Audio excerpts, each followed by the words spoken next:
Le crissement des pneus résonna sur la route mouillée, tandis que Léa agrippait fermement le volant, tentant de garder le contrôle du véhicule. Sur la banquette arrière, Hugo criait de peur, ses petites mains cramponnées à la ceinture de sécurité. Le véhicule noir restait collé, accélérant dangereusement. Léa enfonça l'accélérateur, mais la pluie rendait tout plus difficile.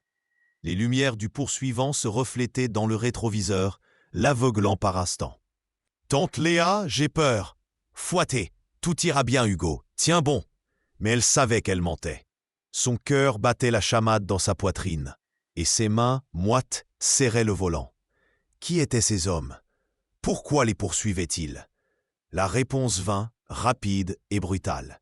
Le choc latéral projeta la voiture hors de la route départementale.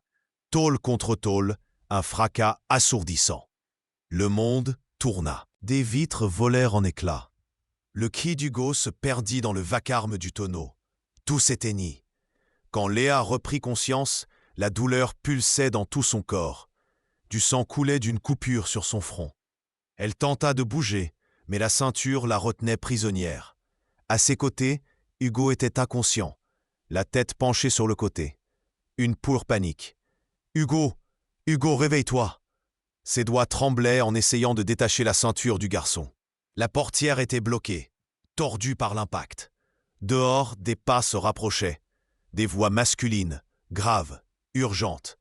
La peur, une peur lancinante. Ils défoncèrent la portière arrière avec violence.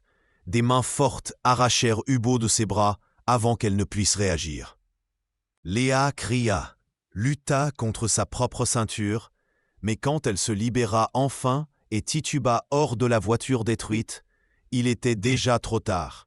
Hugo avait été emmené. Le vide qui l'envahit à cet instant-là était comme une ancienne blessure qui se remettait à saigner. La même impuissance, la même douleur déchirante. Elle tomba à genoux sur la route mouillée, pleurant sous la pluie fine, qui commençait à tomber. Comment tout en était-il arrivé à ce point? 6 mois plus tôt, Léa était arrivée à l'hôtel particulier des Delacroix, à Saint-Cloud, avec une vieille valise et de fragiles espérances. Le portail en fer forgé s'ouvrit lentement, révélant un jardin impeccable et un hôtel particulier imposant de 3 étages. Pierre claire, fenêtres démesurées, une fontaine trônant au centre de la cour. Léa déglutit difficilement. Jamais elle n'avait mis les pieds dans un tel lieu. Elle venait de loin, d'une banlieue de Saint-Denis où les maisons souffraient d'infiltration et où l'argent suffisait à peine pour le strict nécessaire. Sa mère était malade, ayant besoin de médicaments coûteux. L'emploi de femme de ménage dans la demeure des Delacroix était sa seule chance. « Vous êtes la nouvelle employée ?»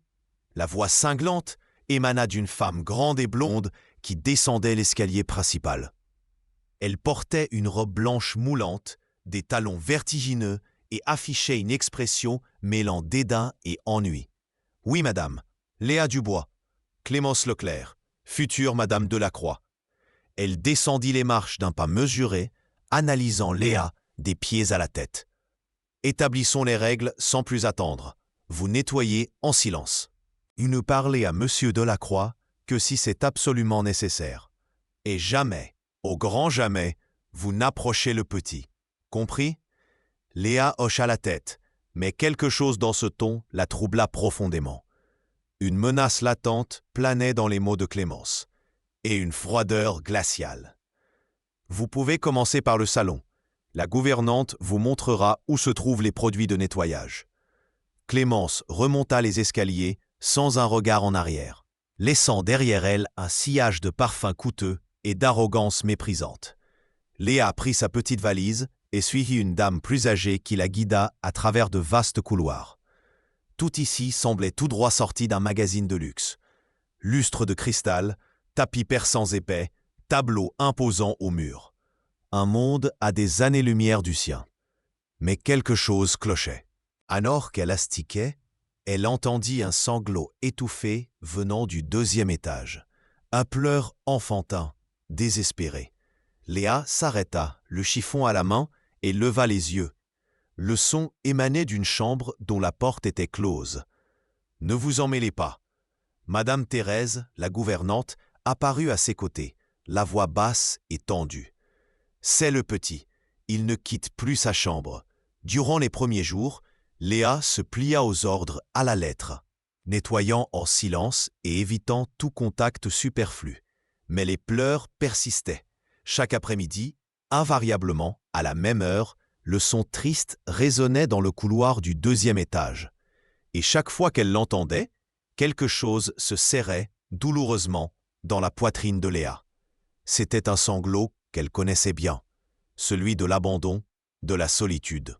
Un jeudi après-midi, alors qu'elle cirait le parquet du couloir, la porte de la chambre s'entr'ouvrit. Étienne Delacroix en sortit, le visage marqué par la fatigue, les épaules courbées sous un poids invisible. C'était la première fois que Léa le voyait de si près. Grand, les cheveux sombres, légèrement grisonnants aux tempes, des yeux bruns profonds qui portaient une tristesse évidente. Il portait une chemise impeccable, aux manches retroussées, sa cravate desserrée. Il semblait à bout de force. Leurs regards se croisèrent un instant. Léa baissa vivement la tête, feignant une concentration absolue sur sa tâche. Étienne passa devant elle, sans un mot, mais elle sentit le poids de cet échange silencieux. Une âme brisée habitait cet homme. Plus tard, elle apprit par Madame Thérèse qu'Hugo, le fils d'Étienne, avait 6 ans et utilisait un fauteuil roulant. Sa mère était décédée dans un accident 8 mois auparavant. Depuis, le petit refusait de quitter sa chambre, mangeait à peine et vivait dans une peur constante. Monsieur Delacroix ne sait plus quoi faire. Et sa fiancée, Madame Thérèse, secoua la tête. Une désapprobation muette mais éloquente maculait son visage. Elle ne veut même pas entendre parler du petit. Elle ne pense qu'à l'héritage. Léa absorba ces révélations dans un silence pesant. Elle songea à ses propres pertes, aux difficultés qu'elle avait affrontées seule. La douleur, une vieille blessure à peine cicatrisée, palpitait encore au creux de sa poitrine. Peut-être était-ce pour cela que, par un après-midi, où Clémence était sortie pour un événement mondain et qu'Étienne était enfermé dans son bureau, Léa décida de désobéir. Elle monta les escaliers, le cœur battant la chamade. Elle s'arrêta devant la porte de la chambre d'Hugo. Elle prit une profonde inspiration, le silence assourdissant, pesant comme un jugement imminent. Elle frappa doucement. « Hugo, puis-je entrer ?» Le silence répondit, pesant, écho de tant de douleurs inavouées. Puis, une petite voix effrayée, à peine audible, brisa le sortilège. « Qui êtes-vous ?»« Je m'appelle Léa, je travaille ici. Je voulais juste savoir si tu allais bien. » La porte s'entr'ouvrit lentement, avec la lenteur d'un cœur hésitant à s'exposer, révélant un garçonnet chétif, assis dans un fauteuil roulant bleu qui semblait trop grand pour lui. Hugo avait d'immenses yeux bruns, des cheveux ébouriffés comme un nid d'oiseau, et une expression mêlant peur et une curiosité fragile. Il portait un pyjama de dinosaure et serrait une couverture usée contre sa poitrine, comme une armure contre le monde. « Tu n'es pas Clémence ?»« Non, je ne le suis pas. » Léa entra doucement, s'agenouillant pour se mettre à la hauteur du garçon, cherchant à réduire l'abîme qui les séparait.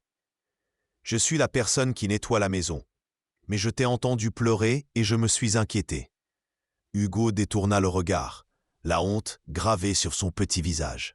« Mon père a dit que les hommes ne pleurent pas. Ton père se trompe. » Léa parla avec une douceur infinie, une tendresse enveloppante. Pleurer n'est pas une question de garçon ou de fille. C'est une question d'être humain. Et tout le monde a besoin de pleurer parfois. C'est comme une pluie nécessaire qui lave le cœur. Les yeux du garçon revinrent vers elle, brillants d'une surprise à peine voilée. « Tu pleures ?»« Oui. » Léa sourit avec une tristesse palpable, son regard se perdant dans des souvenirs lointains.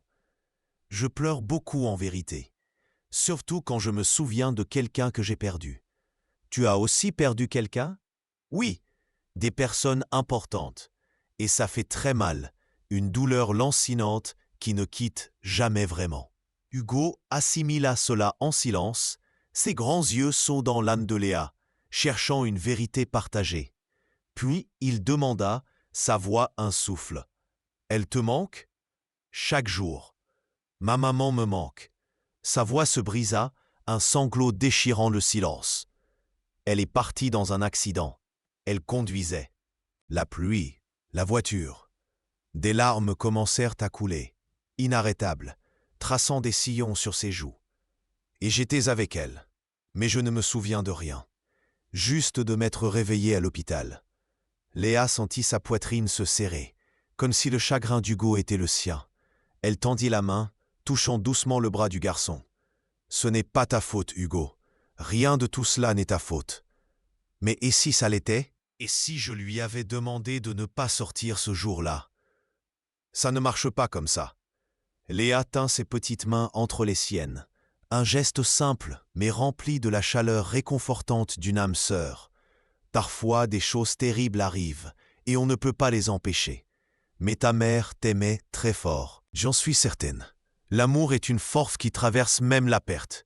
Hugo hocha la tête, pleurant silencieusement. Ses larmes un fleuve de chagrin contenu depuis trop longtemps.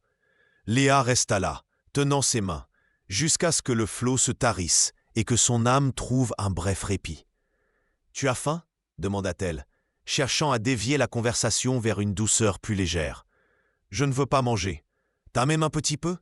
Je parie qu'il y a du gâteau dans la cuisine. Je n'aime pas le gâteau. Et un moelleux au chocolat ?» Les yeux d'Hugo brillèrent légèrement, un éclair fugace de gourmandise enfantine transperçant le voile de sa tristesse. « Un moelleux au chocolat, c'est différent. » Léa sourit, une victoire minuscule mais significative. « Alors faisons un marché. Je te prépare un moelleux au chocolat et tu promets de manger quelque chose, d'accord ?» C'est ainsi que Clémence les trouva 1 heure plus tard, Léa assise sur le sol de la chambre, le visage éclairé par un rire rare. Hugo mangeant son moelleux au chocolat directement à la cuillère depuis le plat de cuisson. Les deux partageant un moment de complicité volée. Leur rire emplissait l'air, une mélodie inattendue dans cette maison silencieuse. « Mais qu'est-ce que diable se passe ici ?» La voix de Clémence éclata à travers la porte, faisant instantanément se recroqueviller Hugo, un frisson de terreur parcourant son petit corps. Léa se releva vivement, mais ses yeux ne fléchirent pas, portant une dignité silencieuse face à l'orage imminent. Je l'aidais simplement à se nourrir. Vous avez été embauché pour nettoyer, pas pour jouer les nounous. Clémence s'avança, le visage cramoisi de fureur, ses traits tordus par l'indignation.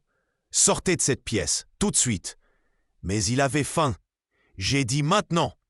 Des sanglots reprirent possession d'Hugo, déchirant l'air déjà lourd.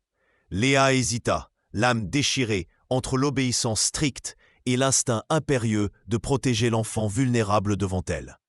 Ce fut alors qu'une voix grave, tranchante, transperça la tension suffocante. « Que se passe-t-il ici ?» Étienne apparut sur le seuil, ses yeux scrutant les 3 figures présentes, absorbant la scène. Clémence se recomposa avec une rapidité déconcertante, désignant Léa d'un doigt accusateur, une flèche empoisonnée. Cet employé a envahi la chambre d'Hugo sans permission. Elle a désobéi à mes ordres et elle m'a apporté à manger. La voix ténue d'Hugo, inattendue, brisa le récit accusateur. « J'ai mangé, papa. J'ai vraiment mangé. » Étienne cligna des yeux, pris de court par cette révélation. Il posa son regard sur son fils, puis sur le moelleux au chocolat, encore posé sur le lit. « Tu as mangé ?» Hugo acquiesça, essuyant ses larmes du revers de la main. « Elle est gentille, papa. Elle ne crie pas. » Le silence qui s'ensuivit fut lourd, chargé d'une signification nouvelle. Étienne posa les yeux sur Léa pour la 2e fois depuis son arrivée dans l'hôtel particulier. Cette fois, il la vit, réellement. Ses yeux d'un brun clair, son visage simple mais empreint d'une honnêteté désarmante, sa posture humble mais dignement campée. « Quel est votre nom ?»« Léa Dubois, monsieur. »« Léa. » Il répéta le nom comme pour en tester la résonance, la porter à son esprit. Puis, il se tourna vers Clémence. « Elle reste. »« Comment ça, elle reste ?»« Étienne, Elle reste. » Sa voix était désormais inébranlable, ne laissant aucune place à la discussion. Mon fils a mangé pour la première fois depuis des jours. Elle sait manifestement s'occuper de lui mieux que quiconque dans cette maison. Mais les règles changent. À partir de maintenant, Léa sera également responsable de s'occuper d'Hugo. Clémence devint livide. Elle lança à Léa un regard empli d'une haine pure, glaciale, avant de quitter la pièce, ses talons claquant avec fracas sur le parquet ciré. Dans les semaines qui suivirent, la vie au sein de l'hôtel particulier changea radicalement pour Léa. Elle se levait tôt, préparait le petit déjeuner d'Hugo, conversait avec lui, tout en l'aidant à s'habiller. Le petit garçon commença à sourire davantage, à parler de sa mère sans s'effondrer, à demander à entendre des histoires. Étienne observait tout de loin, toujours absorbé par le travail, toujours empreint d'une fatigue palpable. Mais Léa percevait ses regards furtifs, chargés d'une curieuse gravité. La manière dont il s'arrêtait au seuil de la chambre d'Hugo lorsqu'elle racontait des histoires. La façon dont ses yeux s'adoucissaient, comme un paysage aride sous une pluie bienfaisante, en voyant son fils rire. Une nuit, après avoir couché Hugo, Léa descendit chercher de l'eau dans la cuisine et trouva Étienne assis seul dans le salon, un verre de whisky à la main, le regard perdu dans le vide, une mélancolie abyssale l'enveloppant. « Excusez-moi, monsieur, je ne savais pas que quelqu'un était ici. Vous pouvez rester. » Il parla sans même la regarder. « Je devrais vous remercier. » Léa marqua une pause, le cœur serré par la surprise. « Me remercier ? Pour m'avoir rendu mon fils ?» Sa voix était rauque. Je n'arrivais plus à l'atteindre. Après le départ d'Élise, il marqua une pause, buvant une gorgée. Je me suis perdu aussi. Léa s'approcha doucement, s'asseyant sur un fauteuil éloigné. Hugo m'a parlé de l'accident. Cela a dû être très difficile. Difficile ne décrit pas la chose. Étienne finit par la regarder. Il y avait une douleur à vif dans ses yeux. Élise était tout, ma femme, ma meilleure amie. Et en une seconde, elle s'est envolée. Elle a laissé un vide qui ne se refermera jamais. Mais elle a aussi laissé un fils qui a besoin de vous. Je sais, mais chaque fois que je regarde Hugo, je la vois. Son sourire, ses yeux, et la douleur est trop vive. Alors, peut-être avez-vous besoin d'apprendre à regarder différemment. Léa parla avec douceur. Voir Hugo tel qu'il est, non pas comme un souvenir, mais comme une personne qui grandit et qui a besoin d'un père présent. Étienne resta silencieux, absorbant ses mots. Puis, de manière surprenante, il sourit. Un sourire petit, empreint de mélancolie, mais authentique. « Vous êtes très sage pour votre jeune âge. »« Je ne suis pas sage, je connais juste la douleur. Et vous savez la porter mieux que moi. » Tandis que Léa et Étienne se rapprochaient lentement, tissant un lien fait de douleur partagée et de respect mutuel, Clémence observait tout avec une fureur grandissante. Elle voyait la manière dont Étienne posait son regard sur la femme de ménage, comment il souriait en entrant dans la chambre et en trouvant Léa jouant avec Hugo, comment la maison entière semblait plus légère, plus vivante. Et cela l'effrayait par-dessus tout. Clémence n'aimait pas Étienne, jamais, mais elle aimait son argent, son statut, la vie luxueuse qu'un mariage lui assurerait. Et maintenant, une simple femme de ménage menaçait de tout détruire. Il lui fallait agir. Elle commença modestement. Elle répandit des rumeurs parmi le personnel, suggérant que Léa était intéressée. Elle fit des remarques acerbes sur ses vêtements modestes, sur son manque d'éducation formelle. Mais rien de tout cela n'atteignit Étienne. Alors, elle décida d'aller plus loin.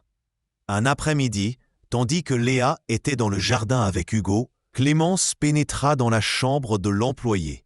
Elle fouilla les tiroirs, cherchant quelque chose, n'importe quoi, qu'elle pourrait utiliser contre elle. Elle trouva de vieilles photos, des documents, mais rien de compromettant. Frustrée, une meilleure idée germa dans son esprit.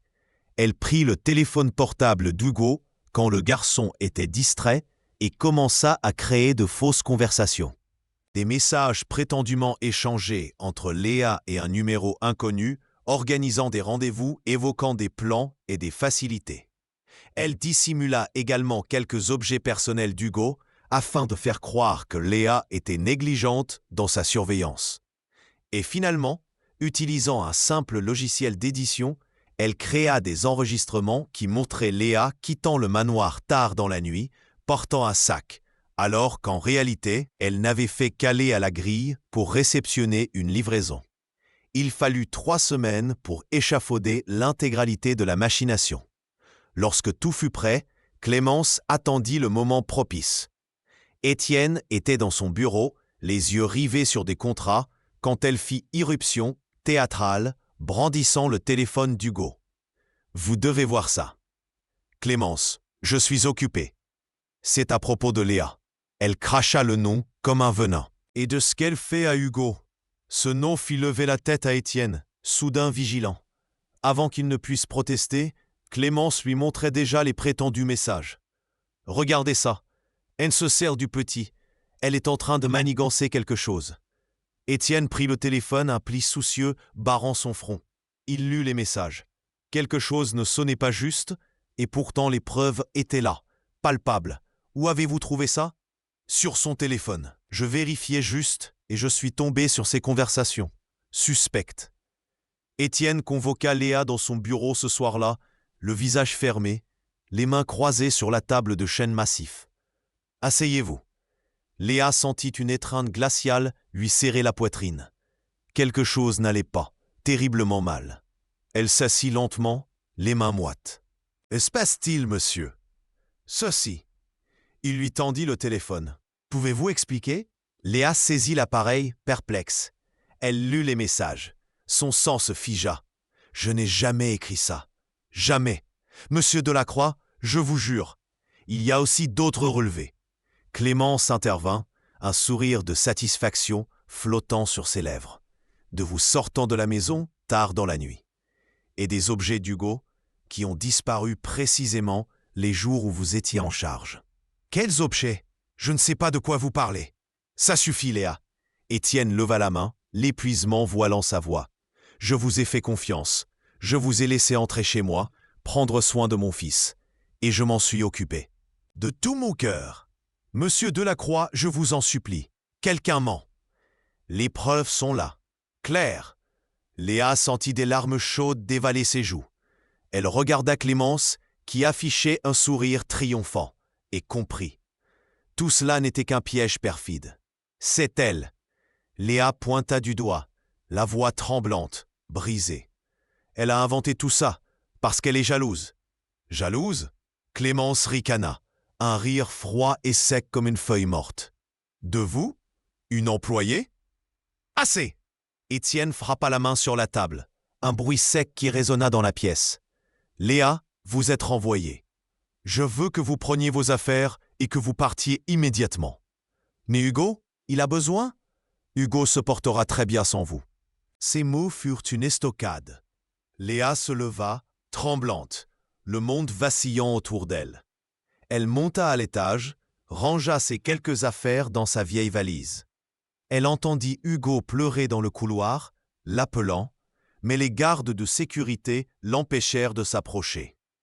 Quand elle sortit par la porte principale, portant sa valise et un cœur en lambeaux, elle se retourna une dernière fois.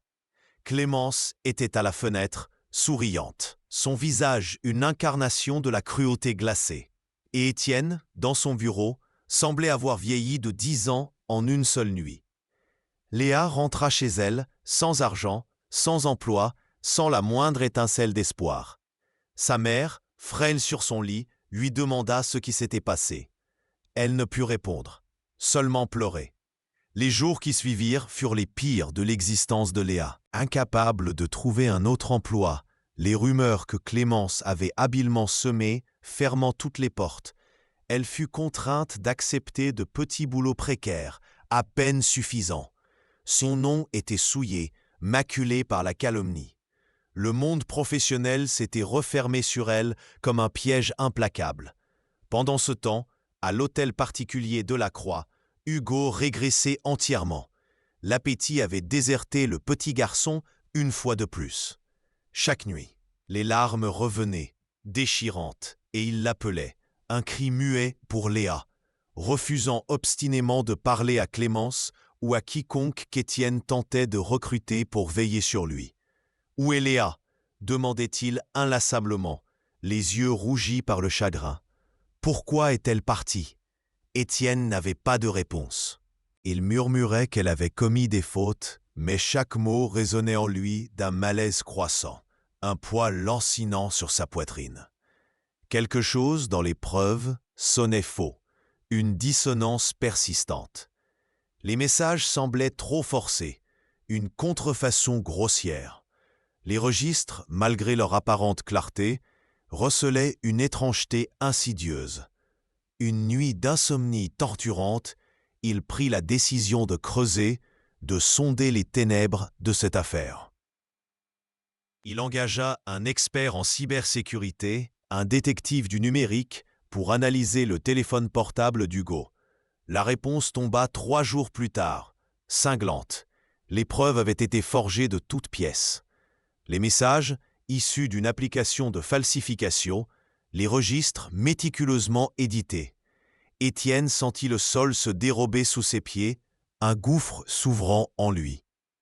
Il confronta Clémence au milieu du vaste salon, le rapport technique tenu comme une arme vengeresse entre ses doigts. « Vous avez menti !» Clémence n'esquissa pas le moindre geste de dénégation. Elle croisa les bras, un sourire arrogant, presque glacial, sur les lèvres. « Et alors, vous commenciez à tomber sous le charme de cette femme de rien. J'ai protégé ce qui m'appartient. » « Ce qui vous appartient ?» Sa voix, dangereusement basse, frôlait le murmure menaçant. « Vous ne vous êtes jamais soucié d'Hugo, jamais soucié de moi. Vous ne vouliez que l'argent. Et vous croyez qu'elle était différente ?» Clémence ricana d'un rire sec et amer. « Allons, Étienne, elle vous a offert quelques sourires et vous êtes tombé comme un bleu, un simplet. Sortez de ma maison. »« Quoi ? Sortez !»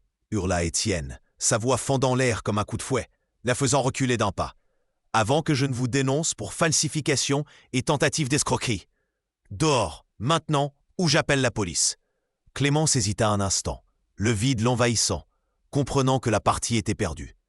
Avec un dernier regard chargé d'une haine viscérale, elle saisit son sac et tita la tiesse, la porte claquant derrière elle dans un fracas qui résonna dans le silence oppressant. Étienne roula toute la nuit, le cœur lourd et l'esprit tourmenté, jusqu'à dénicher l'adresse de Léa dans une modeste banlieue de Saint-Denis. Il frappa à la porte de bois écaillée, son cœur battant la chamade, une cadence folle dans sa poitrine. Une dame frêle ouvrit, le regard las mais digne. Madame Dubois, la mère de Léa. « J'ai absolument besoin de parler à votre fille, s'il vous plaît. » Léa apparut dans le couloir exigu, l'ombre d'elle-même, maigre, le teint pâle, ses yeux gardant l'empreinte douloureuse des larmes versées. En le voyant, son visage se referma comme un livre, un masque de méfiance et de blessure. « Que voulez-vous, monsieur ? Pardonnez-moi, » murmura Étienne, la voix étranglée par l'émotion et le remords. « Je suis tellement désolé, Léa. J'ai découvert la vérité. Clémence a menti. Elle a tout forgé, tout orchestré. » Léa demeura silencieuse, le souffle court, le cœur suspendu, assimilant chaque mot. Puis, d'une manière inattendue, elle éclata en sanglots, non pas de colère, mais d'un soulagement immense, une vague qui la submergeait. « Je n'ai rien fait de tout cela. Je jure que je n'ai rien fait. Je sais. Et je vais tout réparer. Votre réputation, les rumeurs infâmes. » Il fit un pas en avant, son regard suppliant ancré dans le sien. « Et je veux que vous reveniez. Hugo, il est dévasté sans vous. Et moi, il marqua une pause, sa vulnérabilité à vif. J'ai aussi besoin de vous. » Léa regarda cet homme puissant, toujours si froid et distant, maintenant complètement brisé devant elle. Et elle y vit la vérité. Elle y vit le remords. Elle y vit l'amour naissant. « Je reviens, mais pas en tant qu'employé. En tant que quoi ? En tant que quelqu'un qui compte, quelqu'un qui a une voix, quelqu'un que vous respectez. » Étienne sourit pour la première fois depuis des semaines. Cela a toujours été le cas. Léa retourna à l'hôtel particulier le lendemain. Hugo la vit entrer par la porte et cria son nom, tendant les bras. Elle courut vers lui, l'embrassant avec force, pleurant avec lui. Tu m'as manqué, Hugo. Tu ne repartiras plus? Plus jamais. Étienne observa la scène de loin, le cœur serré par l'émotion. À cet instant précis, il sut que cette femme simple, d'origine modeste, n'avait pas seulement sauvé son fils, mais l'avait aussi sauvé lui-même. Les mois suivants furent ceux de la reconstruction. Étienne réhabilita le nom de Léa et aida sa mère avec les traitements. Hugo retrouva le sourire, l'appétit, et commença même des thérapies qui apportèrent de réels progrès. Et entre Léa et Étienne, ce qui avait débuté comme une profonde gratitude se transforma en quelque chose de plus puissant. Il l'initiait à son monde, elle lui enseignait l'humanité. Il lui offrait le confort, elle lui apportait une présence véritable. Jusqu'à cette nuit, où après avoir bordé Hugo, Étienne tint la main de Léa et dit simplement « Je t'aime ». Et Léa, qui avait toujours été trop forte pour faire confiance facilement, céda enfin. « Je t'aime aussi ». Là, dans cet hôtel particulier qui avait jadis été froid et vide, une véritable famille naissait. Non par le sang ou l'argent, mais par le choix, le courage et un amour inconditionnel.